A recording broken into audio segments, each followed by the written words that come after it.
Hello बच्चों, welcome to Srishti maths classes. आज भी हम बेटा 11 की अप्लाइड मैथ्स बुक से एक्सरसाइज 1.3 कंटिन्यू करने वाले हैं और इसके क्वेश्चन नंबर 19 तक हमने कर लिया था। आज मैं आपको क्वेश्चन 20 और उसके आगे के क्वेश्चंस कराने वाली हूँ। तो क्वेश्चन 20 से पहले ऊपर हेडिंग में लिखा हुआ है एक्सप्रेस द फॉलोइंग 20 to 21, मतलब सिर्फ दो क्वेश्चंस के लिए ये हेडिंग है। Express the following complex numbers in standard form. Standard form मतलब a प्लस IB फॉर्म में, मतलब real and imaginary part separate separate हमको दिखाई देने चाहिए। तो 20 एंड 21 दोनों में दो दो क्वेश्चन है। मैं इनमें से एक एक क्वेश्चन आपको सॉल्व करके दिखा रही हूँ। Question number 20 first, I raised to the power 55 plus I raised to the power 60 plus I raised to the power 65 plus I raised to the power 70। तो अब इस क्वेश्चन को सॉल्व करने से पहले मैं I के अलग अलग पावर की क्या क्या वैल्यूज होती है वो आपको बता देती हूँ, फिर इस क्वेश्चन को हम सॉल्व करेंगे। I तो होता है स्क्वायर रूट ऑफ -1, पहले भी आपको बताया हुआ है मैंने। अगर दोनों साइड पे स्क्वायरिंग करेंगे तो क्या होगा, आई स्क्वायर इक्वल्स टू -1 आएगा। और अगर क्यूब लेते हैं, क्यूब की वैल्यू क्या मिलेगी हमको, आई क्यूब इक्वल्स टू -1/3। मतलब इसको हम इस तरह से लिखते हैं आई स्क्वायर इंटू आई। आप ये वैल्यू ना लिखें, डायरेक्टली आई स्क्वायर इंटू आई लिख सकते हैं आई क्यूब के लिए, और फिर आई स्क्वायर की वैल्यू -1 हो जाएगी, तो ये हमको मिल जाएगा -i। और इसी तरह से आई टू द पावर 4 की वैल्यू फाइंड करनी है तो यहाँ पर हम स्क्वायर ले सकते हैं दोनों साइड पे, तो आई टू द पावर 4 की वैल्यू +1 आ जाएगी। और ये तो आप में से काफी बच्चों को मालूम भी होगा क्योंकि पहले भी बहुत बार यूज हो चुका है। तो बस ये याद रखना, I square will be -1, I cube is -i and I to the power 4 is -1। तो अब इन सारे टर्म को हमें सिंप्लीफाई करना है। तो हम किस तरह से सिंप्लीफाई करेंगे, एक एक टर्म को हम 4 के नियरेस्ट मल्टीपल्स में स्प्लिट करके लिखेंगे। जैसे यहाँ पे दिख रहा है हमको 55, आई टू द पावर 55, तो इस 55 को हम 4 के नियरेस्ट मल्टीपल में कैसे स्प्लिट करेंगे, इसे डिवाइड करेंगे पहले 4 से, 4 is 4, remainder 1, 4 3 is 12, remainder 3।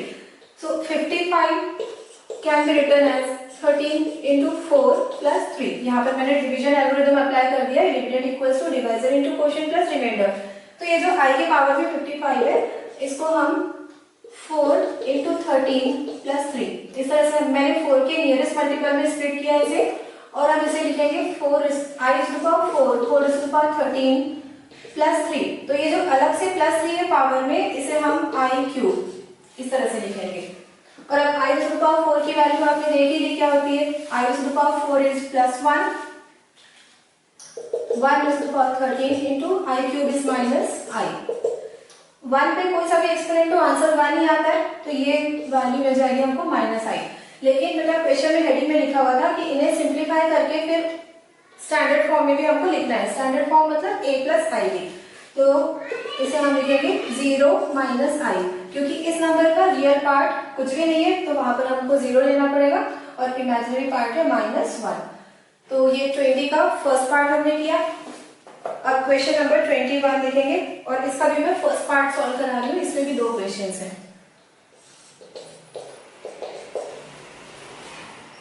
I square plus I cube plus I to the power 6 plus I to the power 7 whole divided by 1 plus I square plus I cube.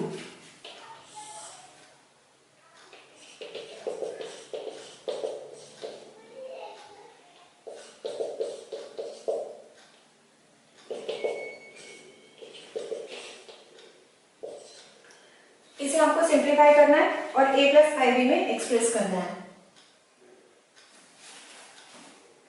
Question हमको एक बार check कर लेना चाहिए, अगर बहुत सारे टर्म्स है तो क्वेश्चन नोट करने में कभी कभी गलती हो सकती है। तो ये है I square, I 4, I 6, I 7 whole divided by 1 plus I square into I cube. तो अब इसे सिंप्लीफाई करते हैं। I square is -1, I to the power 4 is +1, I to the power 6 is I to the power 4 into I square.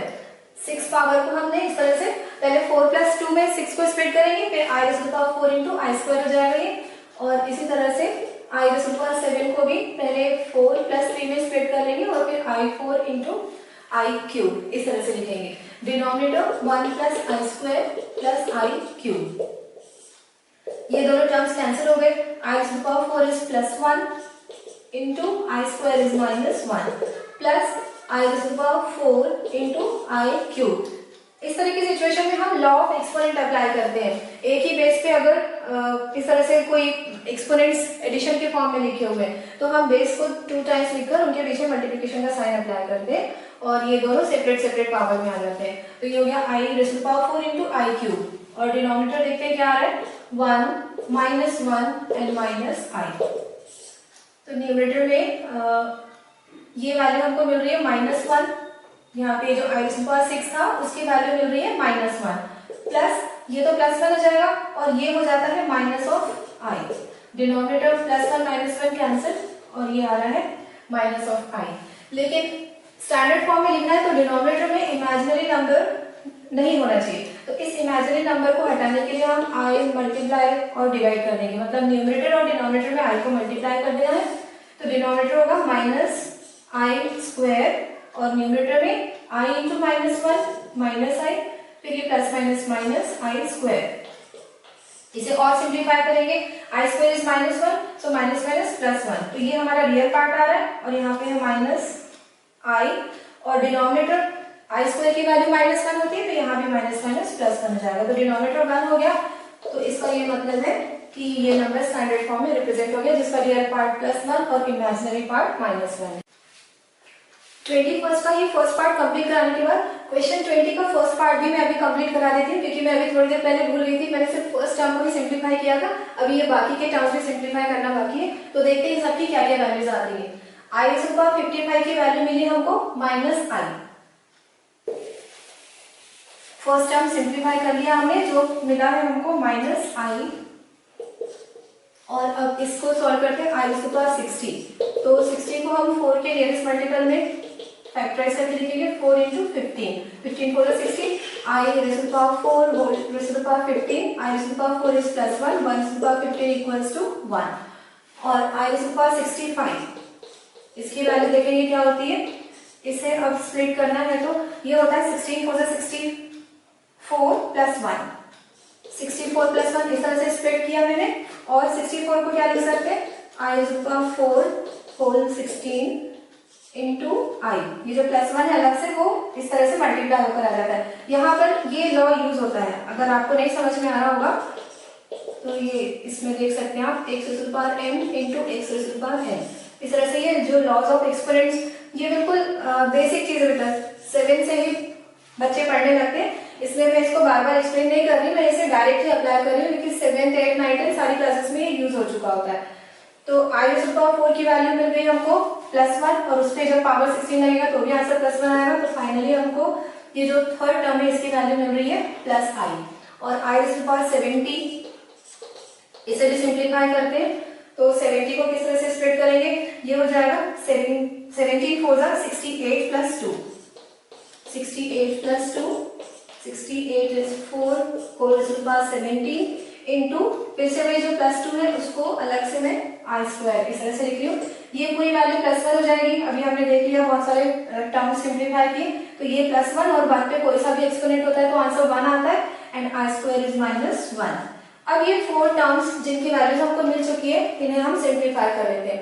First term की value मिली थी हमको -i, second term की value i है +1, फिर थर्ड टर्म की value मिली है +i और जो लास्ट टर्म है वो मिला है -1। तो इन सबको कैंसिल कर लिया हमने। कैंसिल करने के बाद ये जो ओरिजिनल क्वेश्चन था जिसमें 4 टर्म्स थे उसकी वैल्यू मिली है 0, लेकिन इसको फाइनली हमको स्टैंडर्ड फॉर्म में लिखना होता है। तो स्टैंडर्ड फॉर्म में मतलब रियल और इमेजिनरी पार्ट सेपरेट सेपरेट दिखाई देने चाहिए। यहाँ पर फाइनल वैल्यू 0 आ रही है, मतलब इसका रियल पार्ट भी 0 है और इमेजिनरी पार्ट भी 0 है। तो हमको इसे स्टैंडर्ड फॉर्म में अगर लिखना है तो हम इस तरह से लिखेंगे 0 + i * 0। अब करेंगे हम क्वेश्चन 22। क्वेश्चन 22 है find the multiplicative inverse of each of the following. यहाँ पर हमको 3 कॉम्प्लेक्स नंबर्स दिए हुए हैं और इनके हमको मल्टीप्लिकेटिव इनवर्स फाइंड करने हैं। तो इसमें से फर्स्ट क्वेश्चन कर लेते हैं।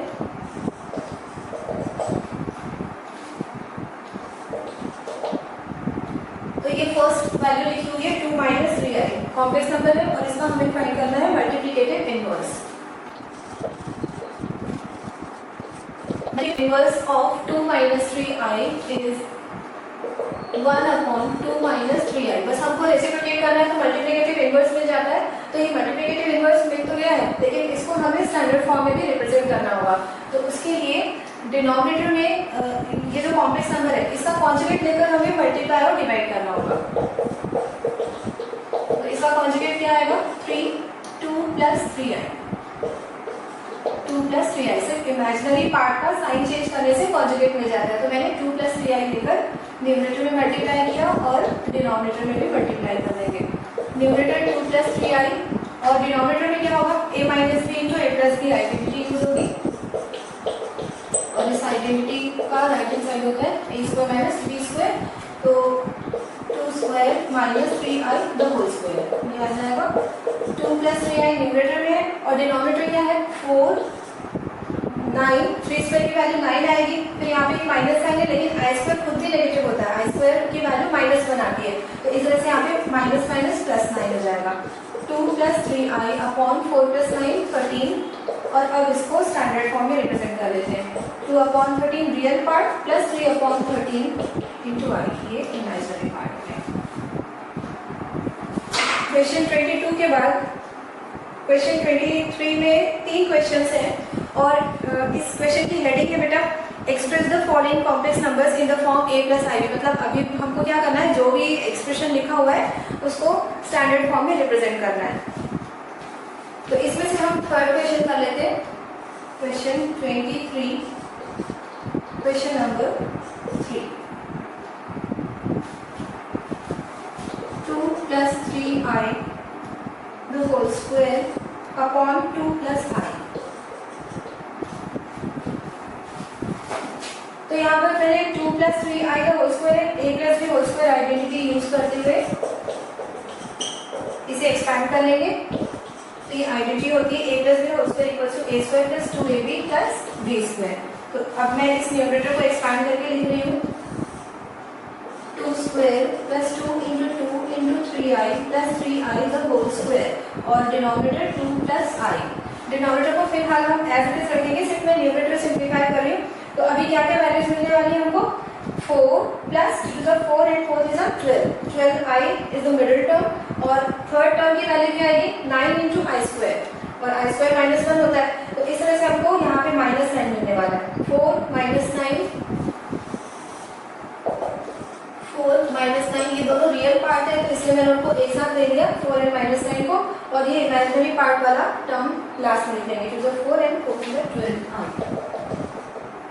Denominator is 2 + i। 4 - 9 -5 + 12i upon 2 + i। अब अभी सारे क्वेश्चन में हमने देख लिया है कि डिनोमिनेटर में इमेजिनरी नंबर नहीं होने चाहिए, तो ये जो 2 + i है इसका कॉन्जुगेट लेकर हम न्यूमरेटर और डिनोमिनेटर में मल्टीप्लाई कर लेंगे। 2 - i, 2 - i। डिनोमिनेटर में ये सेम आइडेंटिटी यूज हो जाएगी, a + b × -b = a² - b², so this will be 2² - i², और न्यूमरेटर में आपको मल्टीप्लिकेशन करना पड़ेगा क्योंकि कोई आइडेंटिटी एप्लीकेबल नहीं है। -5 × 2 - i + 12i × 2 - i। डिनोमिनेटर क्या आ रहा है? 4 + 1, ये -1 होता है, i² तो -1 +1 हो गया। Numerator -10 + 5i + 24i - 12i²। तो अभी देखते हैं और क्या क्या टर्म्स आने वाले। दिस इज -10, और ये भी एक रियल पार्ट मिलने वाला है क्योंकि i² -1 हो जाएगा, और माइनस इंटू माइनस +12, और ये दोनों टर्म्स मिलकर इमेजिनरी पार्ट देने वाले हैं। तो 24i + 5i ये हो रहा है 29i, और डिनोमिनेटर में वैल्यू मिल रही है हमको 5। फिर 12 - 10 2 + 29i अपॉन 5। रियल और इमेजिनरी पार्ट्स को सेपरेट करके हम लिख लेंगे। तो ये क्वेश्चन 23 का थर्ड पार्ट मैंने सॉल्व किया, और इसको a + i देंगे, मतलब स्टैंडर्ड फॉर्म में हमने रिप्रेजेंट कर लिया। तो आज क्वेश्चन 23 तक कंप्लीट हो चुका है, और शायद आगे के 2 वीडियोस में ये एक्सरसाइज पूरी तरह से कंप्लीट हो जाएगी, मतलब कॉम्प्लेक्स नंबर ही पूरा कंप्लीट हो जाएगा। तो और अगर किसी भी क्वेश्चन में आपको कहीं कोई डाउट हो, जैसे मैं पूरे क्वेश्चन सॉल्व नहीं कराती, फिर भी मेरी कोशिश होती है कि मैक्सिमम क्वेश्चंस कवर करा दूं। तो तो अगर किसी क्वेश्चन में आपको कोई डाउट है तो आप कमेंट सेक्शन में पूछ सकते हैं। और मेरी टीचिंग अगर पसंद आ रही है तो प्लीज़ वीडियो को लाइक करें, चैनल को सब्सक्राइब करें और अपने दोस्तों के साथ शेयर करें। Thank you so much for watching.